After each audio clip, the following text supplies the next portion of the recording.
Muito bem, nós estamos aqui de volta para continuar esse comentário bíblico para você, capítulo por capítulo, verso por verso, daqueles que gostam de estudar a Bíblia de forma sistematicamente.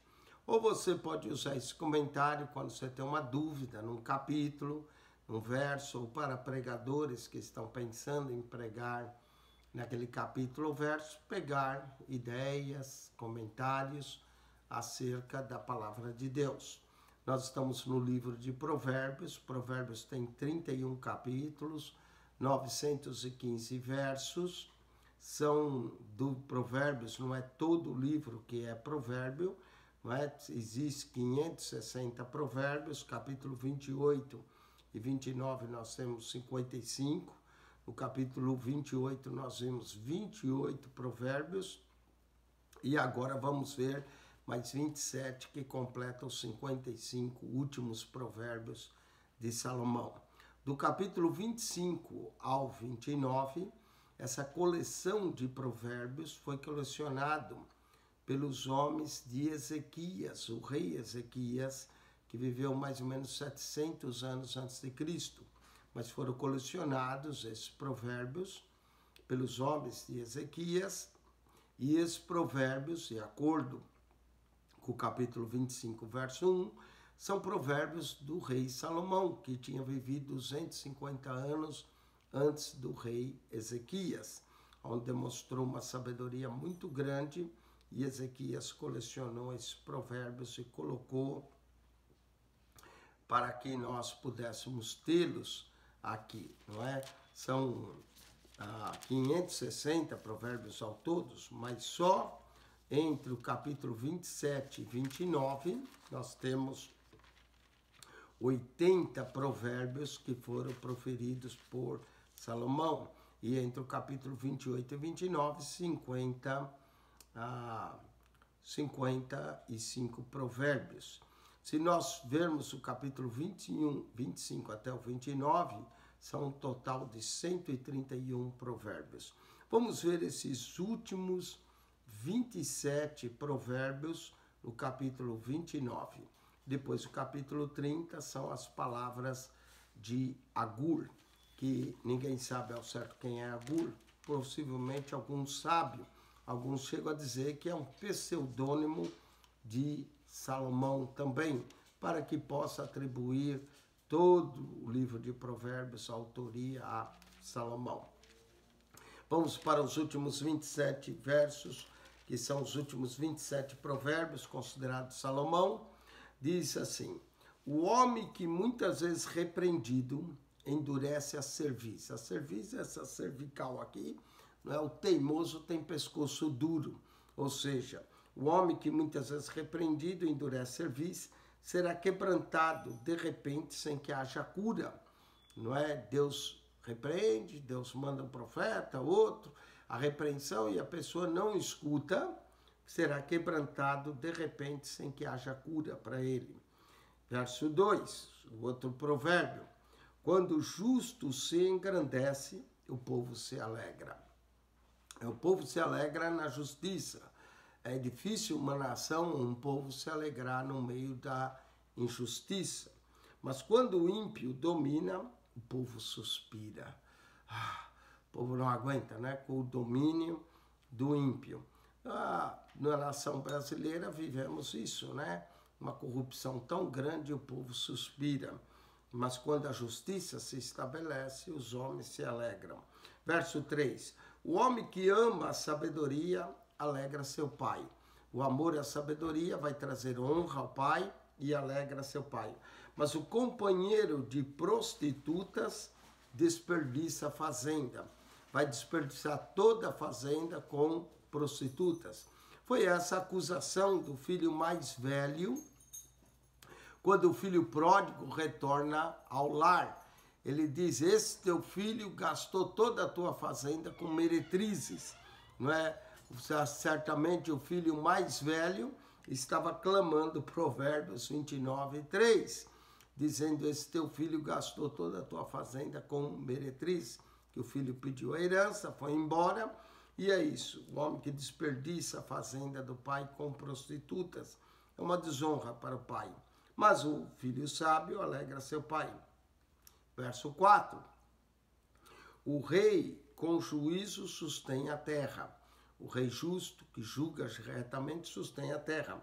Mas o amigo de subornos a transtorna. O amigo de suborno pega o suborno, o dinheiro, é subornado para alterar o juízo. É o tal que nós chamamos de corrupção.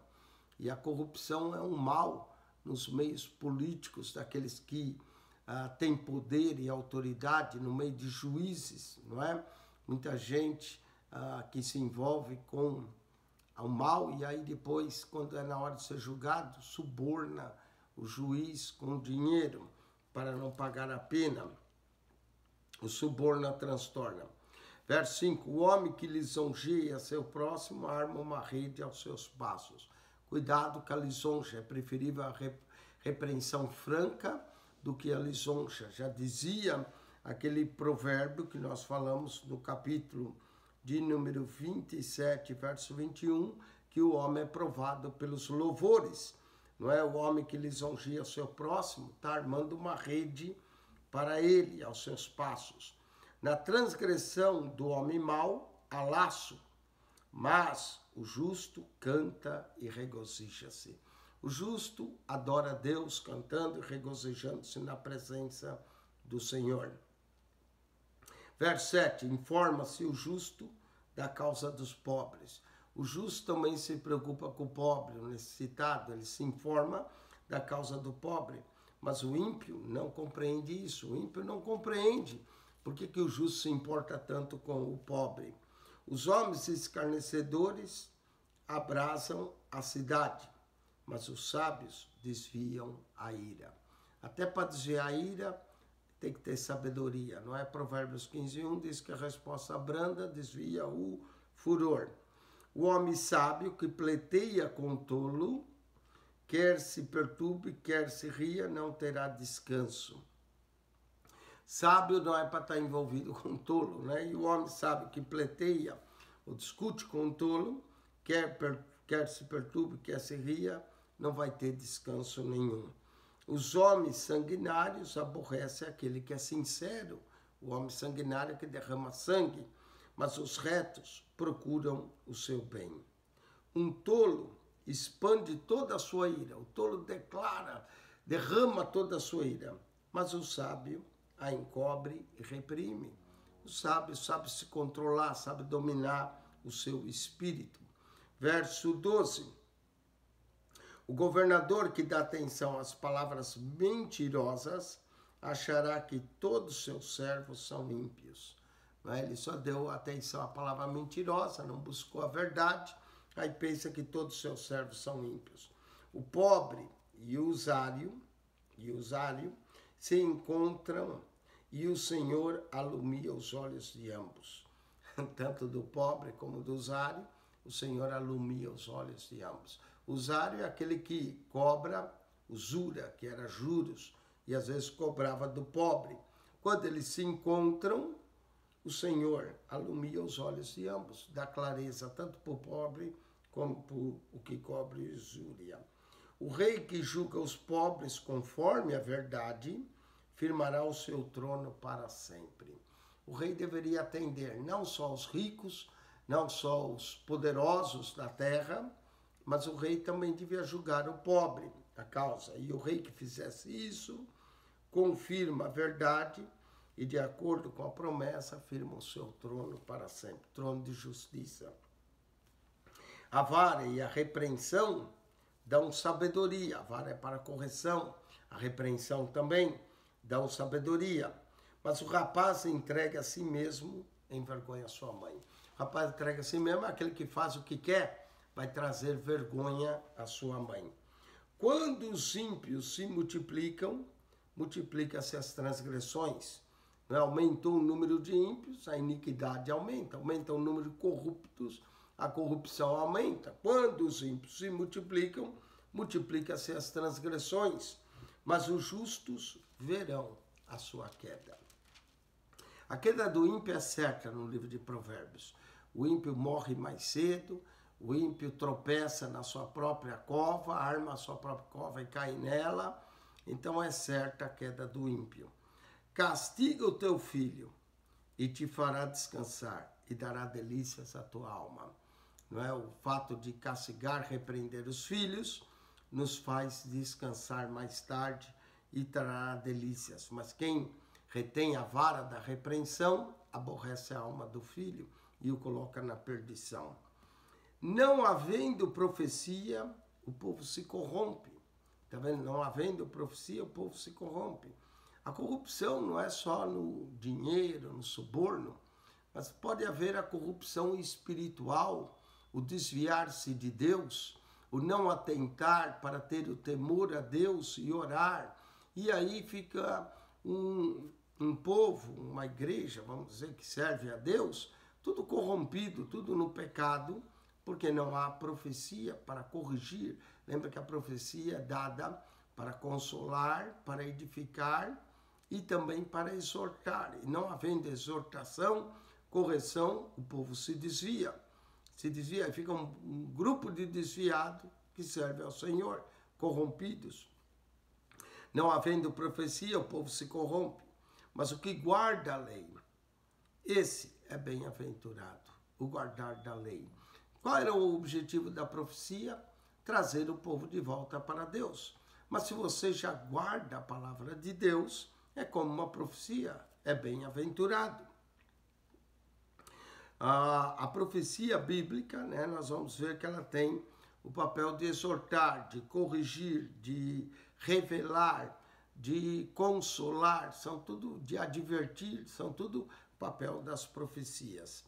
Verso de número 19. O servo não se emenderá com palavras, porque ainda que te entenda, não te atenderá. Aqui está falando do servo desobediente. Ele não se emenda com palavras. Quanto mais você fala, ainda que ele venha te entender, ele não vai te atender, ele não vai fazer, não é? Porque muito das suas palavras aborrece o servo. Em outras palavras, se um servo é desobediente, ou um empregado, qualquer coisa, é melhor mandá-lo embora, porque ele não se emenda.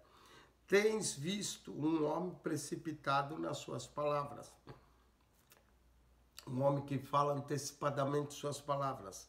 Diz aqui, Provérbios 29 e 20, maior esperança há de um tolo do que dele. Cuidado na precipitação de palavras. Se falar antes da hora, de se precipitar no falar, porque é maior esperança para um tolo do que para ele. Quando alguém cria delicadamente o seu servo, desde a mocidade, por derradeiro ele quererá ser seu filho. Você criou um servo, era um servo da casa, era como eles terem servos, mas criou ele delicadamente desde a mocidade, tratou com delicadeza, com cortesia, diz, no fim, ele quererá ser seu filho, não é? Ele vai se tornar quase como um filho. Para alguns isso pode ser bom, para outros pode ser mal, não é? Por derradeiro ele quererá ser seu filho. Verso 22, o homem iracundo levanta contendas. O iracundo gosta de uma contenda, gosta de semear contenda. E o furioso multiplica as transgressões. A soberba do homem o abaterá. Todo aquele que se ensoberbece será humilhado. Jesus falou isso também. Mas o humilde de espírito obterá a honra. A humildade leva o homem a ser honrado. Verso 24. O que tem parte com o ladrão aborrece a sua própria alma. Cuidado com o roubo. Cuidado com as riquezas ilícitas. O que tem parte com o ladrão aborrece sua própria alma. Ouve maldições e não denuncia. Ele vai ouvir muitas coisas, né? Maldições são palavras malditas, e ele não denuncia, porque ele tem parte com o ladrão.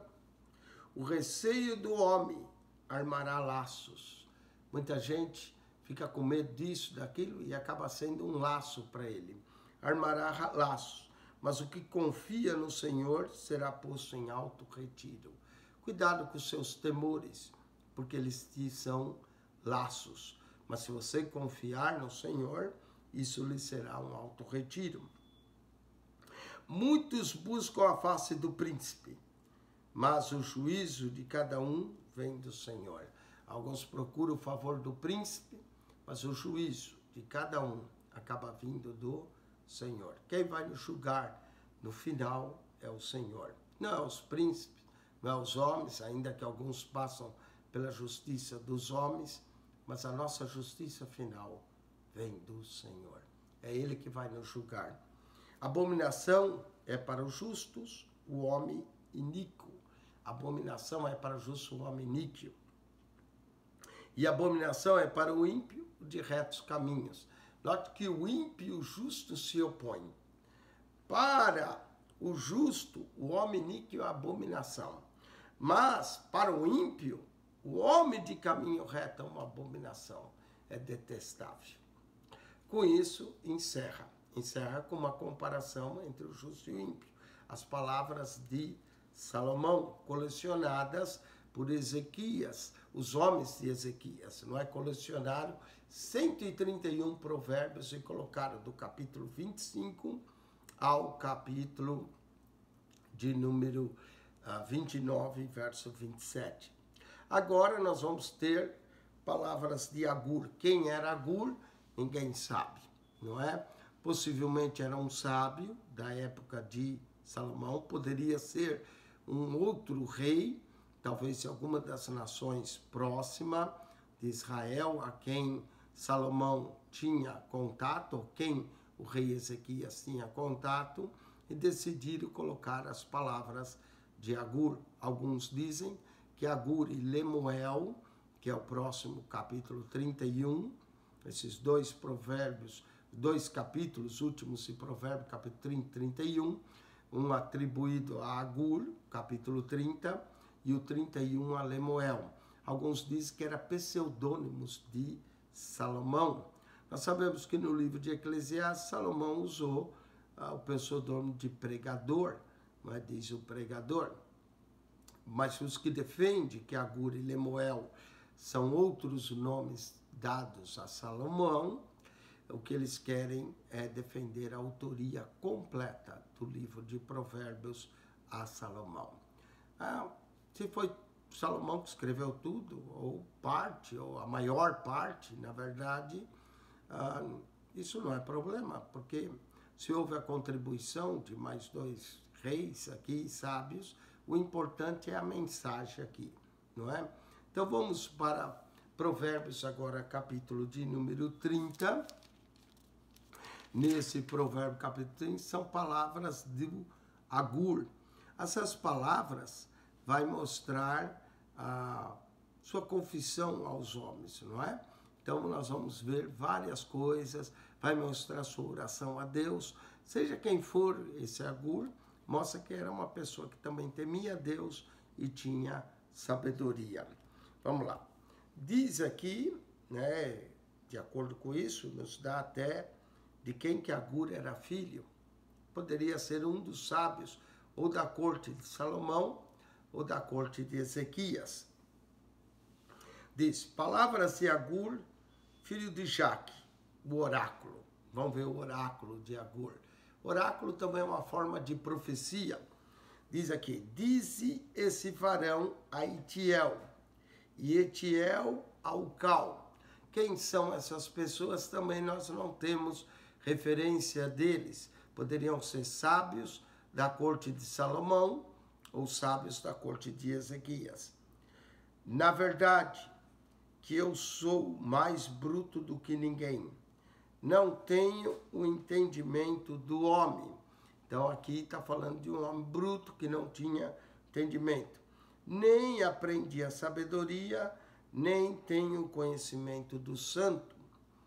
Olha só, esse homem bruto que não tinha sabedoria, nem tinha o conhecimento do santo. Ele pergunta, quem subiu ao céu e desceu?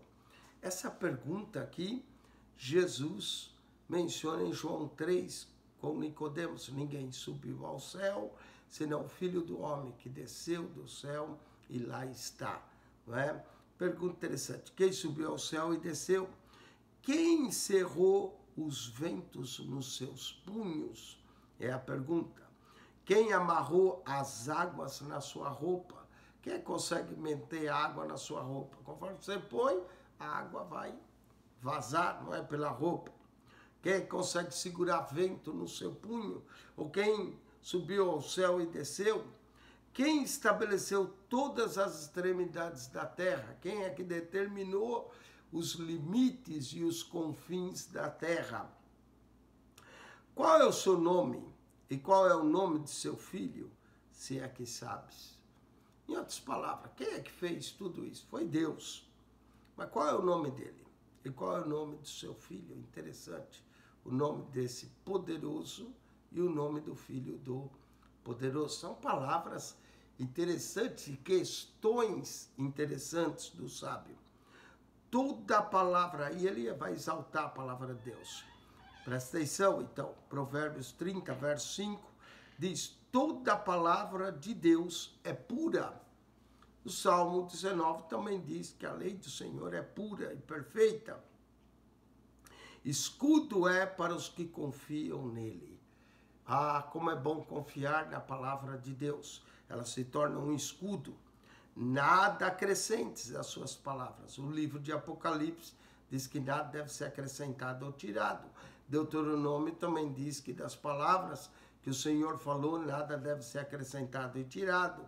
E Provérbios 30, verso 6, nada acrescente às suas palavras, para que não te repreenda e seja achado mentiroso. Quem muda a palavra de Deus é o diabo.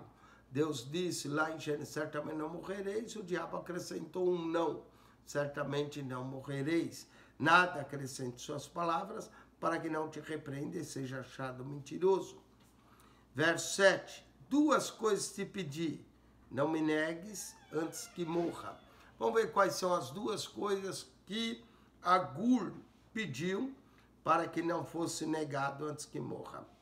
Verso 8, olha só como é importante, afasta de mim a vaidade. Aqui, alguns acham que o Agur é o outro nome de Salomão, principalmente quando se olha Eclesiastes, diz vaidade, de vaidade, tudo é vaidade. Porém, no verso 1 diz que ele era filho de Jaque. Nós não sabemos que Jaque era outro nome de Davi, não é? O oráculo. E essa palavra foi dita para Itiel, e para Itiel dizer ao Cal. Quem são essas pessoas não sabemos. Mas, vamos ver as coisas que ele pediu no verso 7. Verso 8 declara, ele diz duas coisas. Pedi, não me negues antes que morra. Primeira, verso 8 diz, afasta de mim a vaidade e a palavra mentirosa. Vaidade, palavra mentirosa. E não me des, a segunda é, não me des, nem a pobreza, nem a riqueza. Olha, ser classe média não é tão mal assim. Você não é pobre, também não é rico, mas você se contenta com o que tem. Porque o rico, às vezes, tem muitas tribulações. E o pobre, coitado, tem a falta. Aqui mostra o tempero, nem um extremo, nem outro. Nem a riqueza demasiada, nem a pobreza. Não me des nem a pobreza, nem a riqueza. Mantém-me do pão da minha porção acostumada. Quer dizer, não vai faltar o pão e também não vai ter abundância. Mas o importante é não faltar a pobreza. Para que porventura, vamos ver o porquê ele pedia isso, para que porventura de farto não te negue, não é? O que tem abundância, a riqueza da abundância, às vezes pode se esquecer de Deus e vir a negar Deus. E diga, quem é o Senhor? Ou que empobrecendo, devido à pobreza, venha furtar e lance mão do nome de Deus. Então, os dois extremos é perigoso. A pobreza da pessoa é tão pobre, que pode levar ao furto. Às vezes até para saciar a fome. Alguns dizem que se alguém rouba para saciar a fome, não é considerado roubo, não é? Mas nessa pobreza vem a furtar. E às vezes começa a passar a ser a fome, depois vai roubando mais. Então, me guarde disso, e aí eu venho a negar o teu nome. Ou abundância, que eu venha a negar quem é o Senhor. Então ele pedia essas duas coisas. Afasta a vaidade, a língua mentirosa, palavra mentirosa, e nem a pobreza, nem a riqueza. Encontramos aqui muita sabedoria nesse pedido de Agur. Verso 10. Não calunies o servo diante de seu senhor. Não fale mal de um servo diante de seu senhor, para que te não amaldiçoe e fiques culpado. Você vai falar mal do servo para o senhor dele? Aí é capaz o senhor te amaldiçoe e você fica culpado. Há uma geração que amaldiçoa seu pai e que não bendiz a sua mãe. Olha só, isso também era mal, uma maldição que falava mal do pai e não bendizia a mãe. Há uma geração que é pura aos seus olhos e que nunca foi lavada da sua imundície. Só era pura aos seus olhos, mas na verdade nunca foi lavada da sua imundície. As gerações mudam, não é? Verso 13. Há uma geração cujos olhos são altivos e cujas pálpebras são levantadas para cima, né? Os olhos altivos, orgulhosos, que Deus tenha misericórdia da nossa geração. É interessante ele mencionar verso 11, é uma geração, do verso 11 ao verso 14, praticamente 4 gerações ele menciona. E podia ser a mesma geração que ele estava falando. Há uma geração cujos dentes são espada e cujos queixais são facas para consumirem na terra os aflitos e os necessitados entre os homens. Essa é uma geração de guerra que destrói os homens. Não é? Então, imagine essas 4 gerações juntos, né? Mas às vezes vem uma geração de guerra, depois vem uma geração de paz, vem uma geração que se desvia do Senhor, depois vem uma geração que busca o Senhor, não é? Então cada geração às vezes tem um pouco de ciclo, mas seria terrível encontrar uma única geração com essas 4 coisas aqui. Verso 15, aqui ele começa a comparar com animais, não é?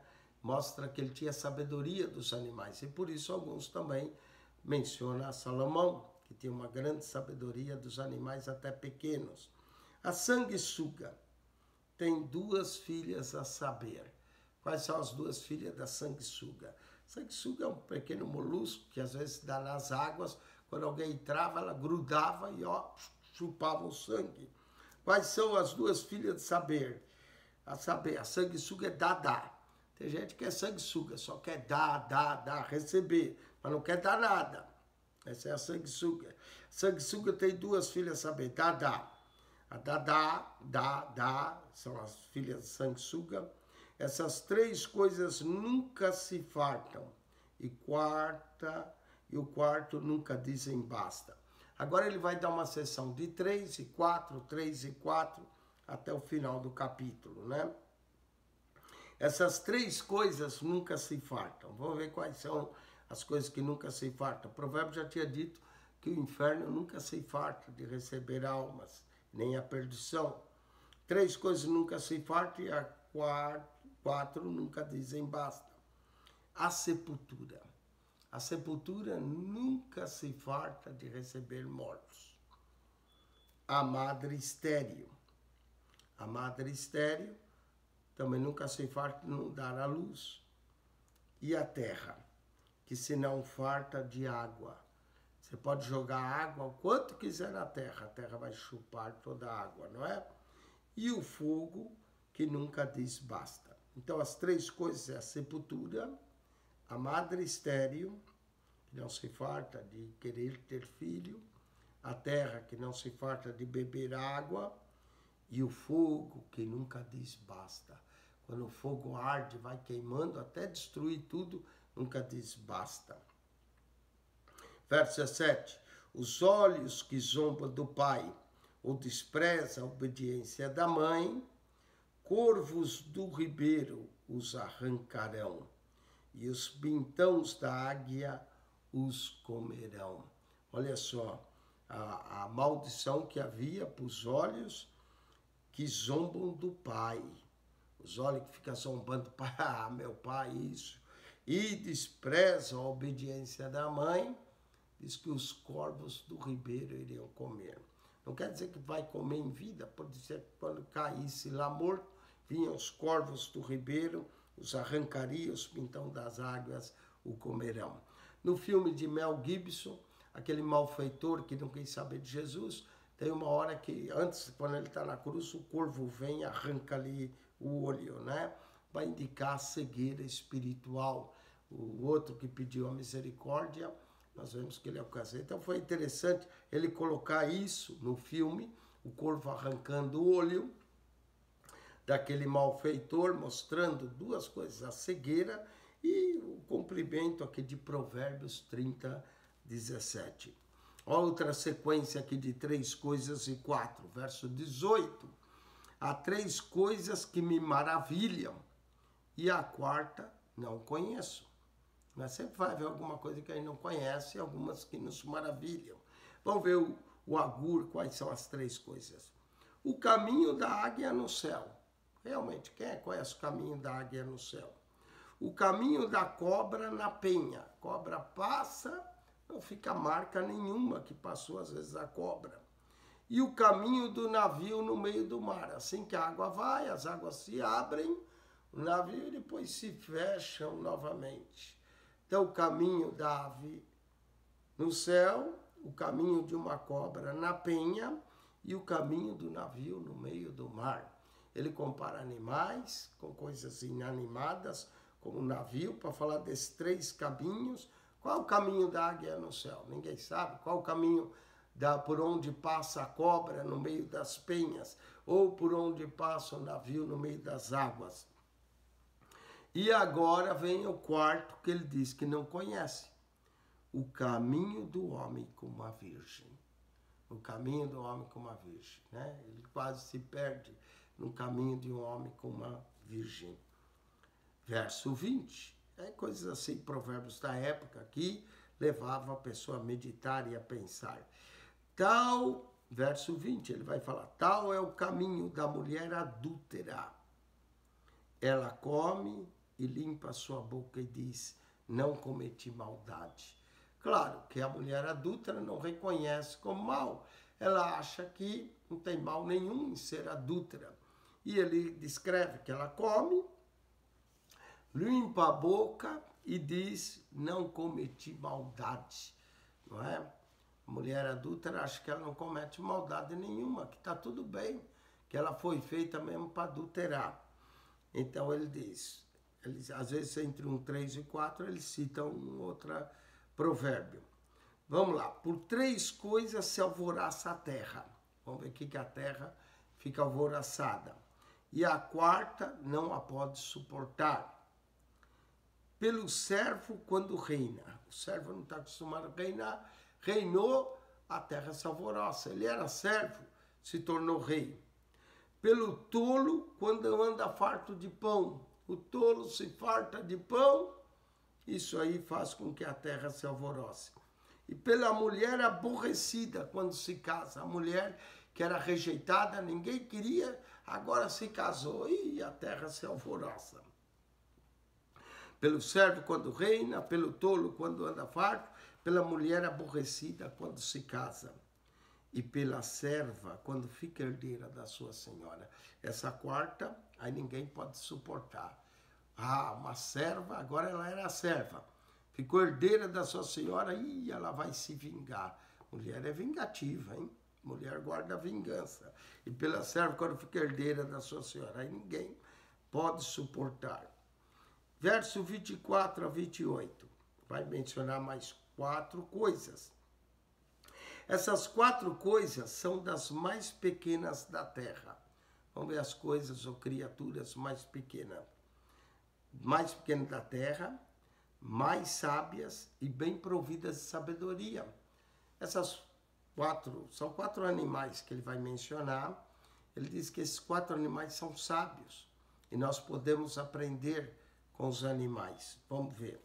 Essas 4 coisas são as mais pequenas da terra, mais sábias e bem providas de sabedoria. Vamos ver. As formigas são um povo impotente.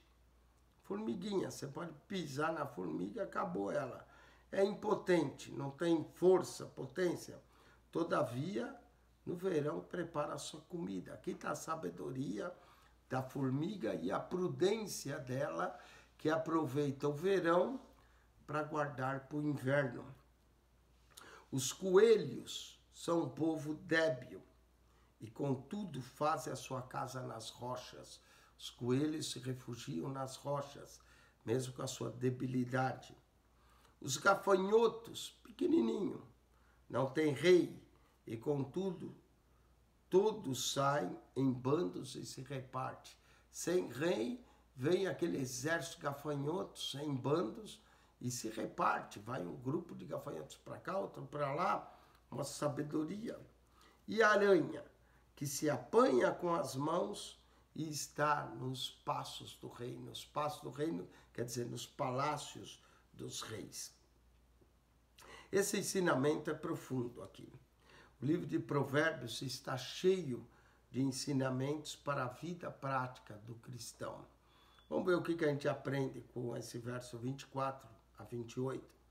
Nesse capítulo mesmo existem várias lições que são dignos de exame e de apreciação nossa. Esse verso 24 a 28, o cristão faz alusão, o escritor faz alusão de 4 pequenos animais que servem para o cristão, e nós vamos considerar. Ele menciona aqui a formiga, ele menciona o coelho, o gafanhoto e a aranha. O coelho é um pouco maior deles. Mas o que existe em comum entre esses 4 animais? Todos os 4 são pequenos. Todos os 4 são fracos. Formiga, coelho talvez seja um pouco mais forte, né? Mas é um animal débil. Formiga, coelho, gafanhoto e aranha também eram considerados todos 4 imundos para os judeus. Todos os 4 imundos para comer, né? Todos os 4 são fracos. Formiga, qual é a força dele? Ele mesmo diz, é impotente, o coelho é débil, o gafanhoto, pequeno, né? Mas sai em bandos. E todos são desprezíveis. Todos os 4, no entanto, demonstram grande sabedoria. Vamos ver as lições que nós aprendemos com as formigas. Não se abatem por serem impotentes. As formigas, não é? Mesmo não se abatem por serem impotentes. Preocupa-se com o futuro. Elas trabalham no verão para juntar para o inverno. Nos ensinam uma lição. E preparam-se para o dia da adversidade. Quanto aos coelhos, não se abate por serem débeis, fazem suas próprias casas. Aonde eles fazem? Na rocha. E procuram as rochas para lhes servir de abrigo. Sabedoria do coelho. Vamos ver os gafanhotos. Não se abate por não terem um rei visível. O rei deles é invisível, né? Cultivam a salutar prática da união. Gafanhotos sempre saem em união. E cultivam o segredo da disciplina.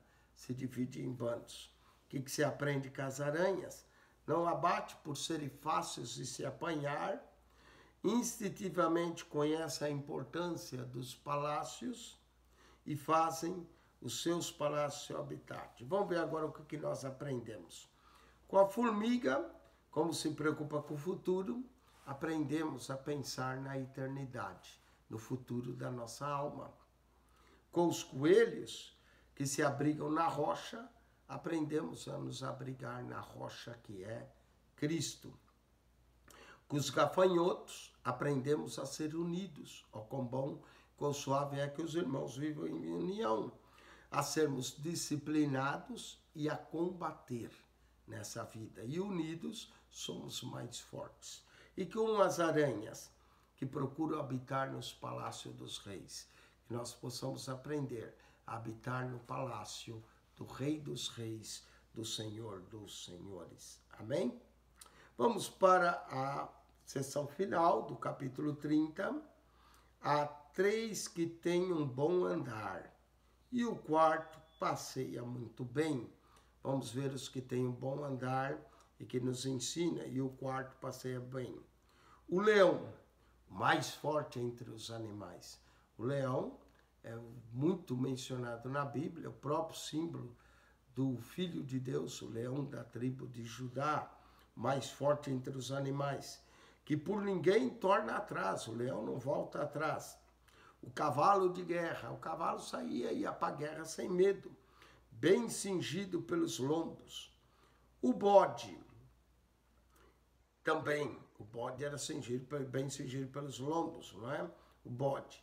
Também o rei, a que se não pode resistir. Então aqui, leão, cavalo e o bode. E aí aparece o rei, que ninguém se pode resistir. Se procede loucamente, elevando-te, e se imaginasse o mal, põe a mão na boca. Se você procede loucamente e se elevando, imagina o mal, põe a mão na boca para que a tua boca não fale. Porque o espremer do leite produz manteiga. Espreme o leite, bate bem o leite, vai virar manteiga. E o espremer do nariz, aperta o nariz, produz sangue. E o espremer da ira produz contenda. Assim como o espremer do leite produz a manteiga, o espremer do nariz vai produzir sangue, o espremer da ira, aperta com a ira, que vai trazer a contenda.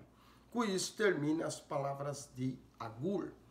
Nós vamos voltar para comentar o último capítulo de Provérbios.